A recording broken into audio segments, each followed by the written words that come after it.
আসসালামু আলাইকুম ওয়া রাহমাতুল্লাহি ওয়া বারাকাতুহু।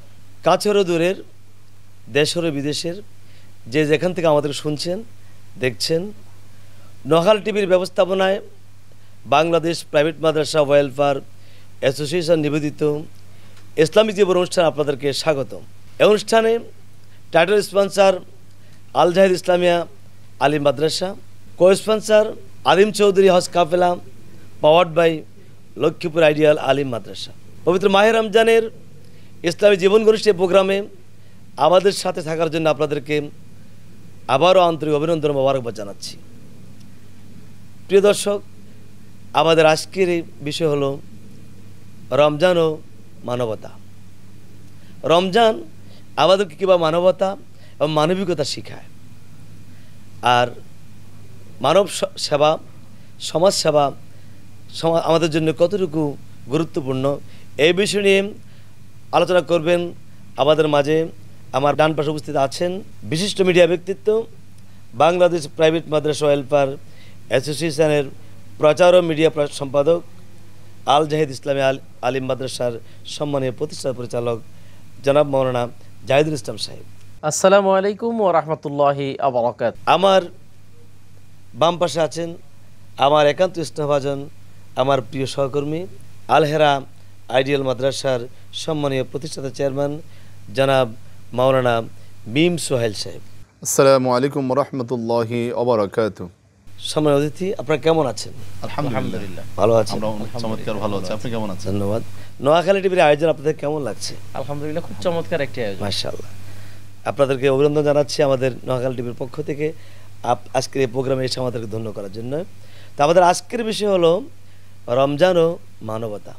আমি মাওলানা জাহিদ সাহেবকে জিজ্ঞেস করতে চাই, রমজান আমাদেরকে কি মানবতা শিক্ষা দেয়? আমরা একটি হাদিসে কুদসিতে যদি চলে যাই, কুল্লু আমালি ইবনে আদম আলাহু ইল্লা সিয়াম ফাইন্নাহু লি ওয়া আনা আজুজি বিহি।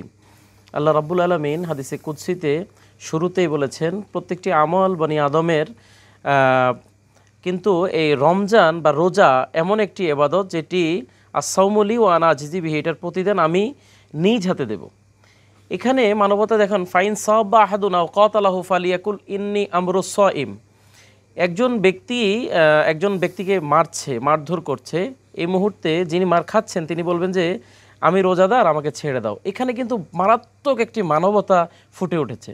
মানবতাটা এটাই যে যখন আমরা মারামারিটা কখন করি, একজন মানুষ যখন খুব উত্তেজিত হয়ে যায় তিনি তার অহংকার প্রদর্শন করেন, বিপরীত পক্ষ থেকে আরেকজন অহংকার প্রদর্শন করেন। অহংকার প্রদর্শন করতে গিয়েই কিন্তু মারা এবং মারির সৃষ্টি হয়।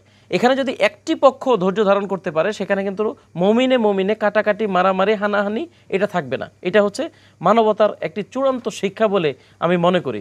কারণ এখানে সবরের ধৈর্য ধরতে হবে।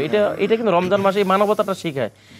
আমরা অনেক সময় দেখি যে একজন মানুষ আমাকে আক্রমণ করছে, কিন্তু আমি তখন যদি ধৈর্য ধরি তখন তার ভিতরেও একটি অন্তরের ভিতরে একটি প্রশান্তি আসে, মানবতা আসে।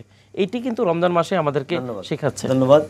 আচ্ছা, মানবতা আর কি দিক থাকতে পারে রমজান মাসে? আমাদের কি মেসেজ থাকতে পারে রমজানের ভিতরে মানবতার? আলহামদুলিল্লাহ, আমি আমার সূক্ষ্ম বিশ্লেষণে দেখেছি ইসলাম এবং মানবতা, রমজান কেন্দ্রিক মানবতার যতগুলো দিক আছে, এত বিষয় মানবতার দিক আর কোথাও আমার দৃষ্টিতে লক্ষণীয় দেখা যাচ্ছে না। মানবতার যতগুলো দিক আছে এর মধ্যে উল্লেখযোগ্য হলো আল্লাহ রাব্বুল আলামিন স্বয়ং নিজে তিনি কোনো পানাহার করেন না। একজন রোজাদার ব্যক্তি যখন একেবারেই এলিট পার্সন সমাজের, তিনি যখন রমজানের রোজা রাখেন, পানাহার না করতে করতে ক্ষুধার যে যন্ত্রণা, ক্ষুধার যে তীব্র কষাঘাত তখন তিনি অনুভব করতে পারেন যে একজন ক্ষুধার্ত মানুষ যখন ক্ষুধার্তে থাকেন তখন কি কষ্ট, তিনি সেটা বুঝে অভাব মোচনের জন্য তখন তিনি এগিয়ে আসেন।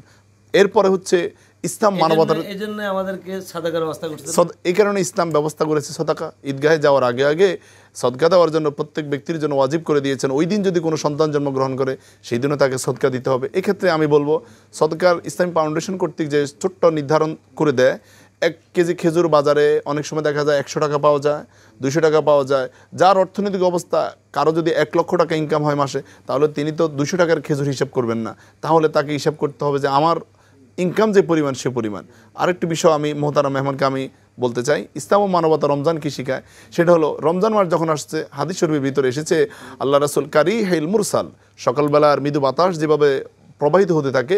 ঠিক রমজান মাস যখন আসতো রাসূলের দুহাত খুলে তিনি দান করতেন। সকালবেলা যখন বের হয় ওই ঠান্ডা বাতাস, মৃদু বাতাস যখন যেই রাস্তায় বের হবে তার গায়ে লাগতো। ঠিক আল্লাহর নবীর যখন রমজান আসতো মানবতার জন্য এত বেশি কাজ করতেন, দুই হাত উন্মুক্তভাবে সকালবেলার মৃদু বাতাসের মতো তিনি দান করতেন, সবার গায়ে লাগতো। দানের ফজিলত বাড়িয়ে দিয়েছেন। দানার ফজিলত। আচ্ছা, রমজানে মানবিক আর কি কি কাজ করা যায়, আমরা কি কাজ করতে পারি, কি কি প্ল্যান করতে পারি সমাজের জন্য? কোরআন এবং হাদিস থেকে যেটা দেখতে পাই, সর্বপ্রথম হচ্ছে যে ইফতারির মধ্যে এমন বিশেষ কিছু ফজিলতের কথা বলা হয়েছে। যে ব্যক্তি অপর একজন মানুষকে ইফতারি করাবে সে একটি রোজার সওয়াব পেয়ে যাবে, কিন্তু যে ব্যক্তি ইফতার করলো তার সওয়াবও কমবে না। এমন একটি মেসেজ দেওয়ার পিছনে কারণ হচ্ছে যে যাতে আমরা সামাজিক কাজ করি। আমরা ক্ষুধার্ত কোনো মানুষ থাকলে আমরা যেন তাকে ইফতার খাওয়ানোর বিষয়টা হচ্ছে যে আমরা যেন এখান থেকে একটা শিক্ষা লাভ করি, যেন আমাদের সমাজে কোনো অভাবী মানুষ থাকবে না, আমি যা খাবো তার কিছু অংশ আমি অভাবী মানুষকে দিয়ে দেব। তেমনিভাবে আমরা সাহারিতে মানুষকে খাদ্য সহায়তা দিতে পারি। তেমনিভাবে আমরা রমজান মাসে জাকাত ভিত্তিক অর্থ ব্যবস্থা যেহেতু আমাদের নেই, তারপরেও আমরা জাকাত মুমিন হিসাবে অবশ্যই ফরজিয়ত আদায় করার জন্য জাকাত দিতে হয়। সারা বছর জাকাত আদায় না করে রমজান মাসে আমরা জাকাত দিতে পারি। জাকাতগুলোকে যদি আমরা এভাবে দেই যে একজন অভাবী মানুষকে আমরা জাকাত দেই, যাতে করে এই বছর তার অভাবটা লাঘব হয়ে যায়। এছাড়া আমাদের ফেতরা রয়েছে, ফেতরাও আমরা 2 টাকা 4 টাকা 5 টাকা এভাবে না দিয়ে টার্গেট ভিত্তিক যদি আমরা ফেতরা আদায় করতে পারি সেক্ষেত্রে মানুষের উন্নতি হয়। এছাড়া আমাদের যেটি রয়েছে যে আমরা সমাজে হেঁটে হেঁটে দেখব যে কোথাও অভাবী মানুষ আছে কিনা, সেখানে তার কোন জিনিসটার অভাব আছে সেই অভাব অনুযায়ী আমরা কাজ করব। কাজ করলে অবশ্যই আমাদের সামাজিক কাজ হয়ে যাবে ইনশাআল্লাহ। এখানে ফেতরার ব্যাপারে একটা কথা হলো, যেহেতু ফেতরাটা আসলে নির্ধারণ করছে গরিবের দুঃখ বুঝে তাকে কিছু পাওয়ার জন্য, তার দেওয়ার জন্য এই মুহূর্তে। এখন আমরা দেখা গেছে অনেকের অ্যাবিলিটি অনুযায়ী ফেতরা অনেকে কম দেই। ফেতরা কয়েকটা স্তর আছে, এক্ষেত্রে আপনার মন্তব্য? আসলে এটি মানসিকতার বিষয়, এটি নিয়ে আমি ফেতরাটা হবে কিনা কম দিলে? ন্যূনতম যে ফেতরাটা অনেক বড় লোকও দেয়, আর্থিক সচ্ছলতা থাকার পরও সর্বনিম্ন ফেতরাটা সে আদায় করে, এক্ষেত্রে তার ফেতরাটা আদায় হবে কিনা বা তার করণীয় কি আপনাদের সাথে?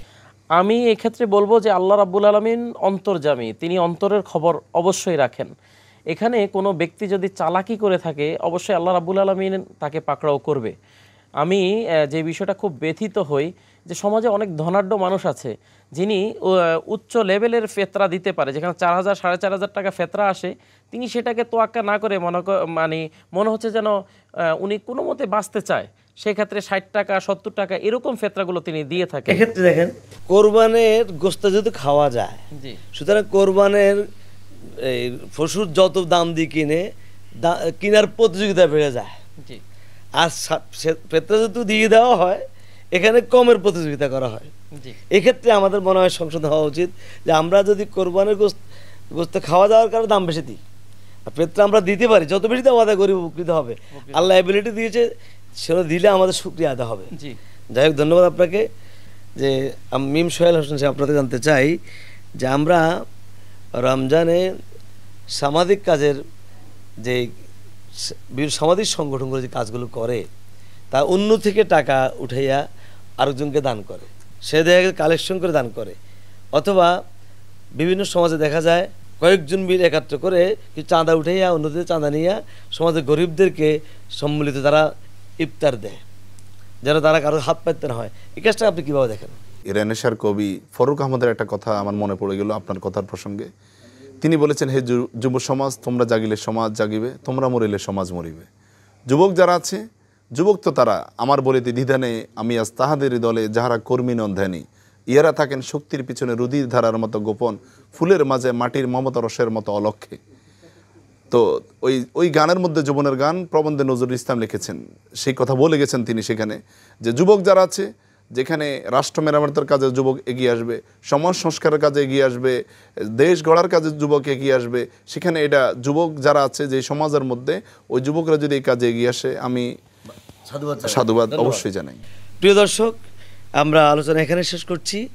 আল্লাহ রাব্বুল আলামিন পবিত্র কালামে ইরশাদ করেছেন, কুনতুম খায়রা উম্মাতিন উখরিজাত লিন-নাস, তোমরা শ্রেষ্ঠ উম্মাহ, তোমাদেরকে পৃথিবীতে প্রেরণ করা হয়েছে মানবতার জন্য, মানুষের জন্য, মানুষের কল্যাণে। রাসূল আরবি সাল্লাল্লাহু আলাইহি ওয়াসাল্লাম ইরশাদ করেছেন, খায়রুন নাস মাইয়ান ফাউন নাস, মানুষের মধ্যে সবচেয়ে উত্তম ওই ব্যক্তি যে মানবতার কল্যাণে আসে। আসুন পবিত্র মাহে রমজানের এই সিয়াম সাধনা করে আমরা মানবিক হই, মানবতার কাজে এগিয়ে যাই, মানুষের কল্যাণে যদি নিবেদিত করি, আল্লাহ রাব্বুল আলামিন আমাদেরকে মানবতার কল্যাণের পৃথিবীতে প্রেরণ করেছেন, তাহলে আমাদের রমজানের সিয়াম সাদা সার্থক হবে। আমরা পবিত্র নোয়াখালী টিভির এই ইসলামী জীবন বিশেষ আয়োজনে বাংলাদেশ প্রাইভেট মাদ্রাসা ওয়েলফেয়ার অ্যাসোসিয়েশন নিবেদিত ইসলামী জীবন অনুষ্ঠানে আপনারা আমাদের মাঝে থাকার জন্য আপনাদের আন্তরিক অভিনন্দন, মোবারকবাদ জানিয়ে আমরা আজকে প্রোগ্রাম এখানে শেষ করছি। আসসালামু আলাইকুম ওয়া রাহমাতুল্লাহি ওয়া বারাকাতুহু। আল জাহিদ ইসলামিয়া মাদ্রাসায় আপনাদের স্বাগতম। Noakhali Senbag college road Euro টাওয়ারে অবস্থিত আল জাহিদ ইসলামিয়া মাদ্রাসা ইসলামিক ও আধুনিক শিক্ষার সমন্বয়ে যুগোপযোগী একটি দ্বীনি প্রতিষ্ঠান। মাওলানা জাহিদুল ইসলাম কর্তৃক পরিচালিত আল জাহিদ ইসলামিয়া মাদ্রাসায় রয়েছে আবাসিক, অনাবাসিক এবং ডে কেয়ার ব্যবস্থা। রয়েছে নুরানি বিভাগে প্রথম থেকে তৃতীয় শ্রেণী পর্যন্ত, জেনারেল বিভাগে চতুর্থ থেকে দশম শ্রেণী পর্যন্ত। এছাড়া রয়েছে হিফজুল কোরআন, নাজেরা, হিফজ এবং দাওরা বিভাগ। আল জাহিদ ইসলামিয়া মাদ্রাসা, সেনবাগ, নোয়াখালী।